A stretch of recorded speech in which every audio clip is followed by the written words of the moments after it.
Once a thriving village, now in ruins, Lifta is a mere 2 kilometers distance from Jerusalem Al Quds. A recent court decision to void tenders for the construction of luxury homes and the shopping mall on village land was seen by Palestinians and some Israelis as a step in the right direction, even though the court decision was on a technicality and not because of ownership disputes. First of all, no private enterprises can interfere in Lifta in this stage. Lifta has to continue to be as it is. And the preservation scheme is aiming to preserve the site as a heritage site and also to preserve the ownership. We did not aim in court to grant the Lifta people the right of return. We did not ask the court to allow the people of Lifta to return to these homes, and we are not seeking this. We are seeking not in court. I mean, in court, you cannot ask Israeli court to rule for the right of return of Palestinians. Descendants of the original inhabitants of Lifta still hope for the return to their village, despite the passage of more than 64 years.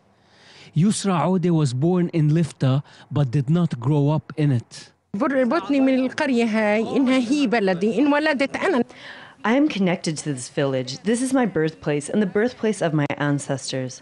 I want to see it liberated. I want to return. The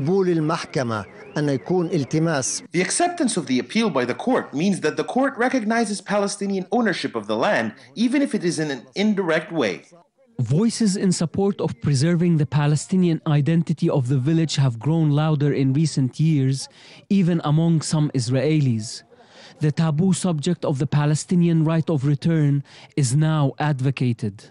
I think the village of Lifta should be left the way it is until there is a final peace agreement between Palestinians and Israelis, which will include the rights of return, or at least discussion of the right of this return.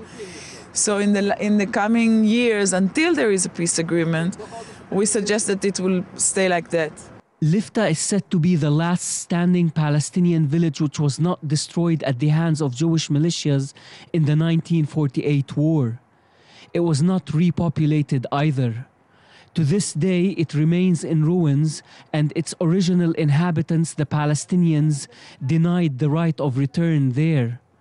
The ownership of the village land from an Israeli point of view is no longer Palestinian. The right of return was not raised in court simply because the village owners do not think they'll get justice in an Israeli court. Nevertheless, the freezing of construction plans provides a glimpse of hope for the preservation of this village. From the village of Lifta, Ibrahim Husseini, Press TV.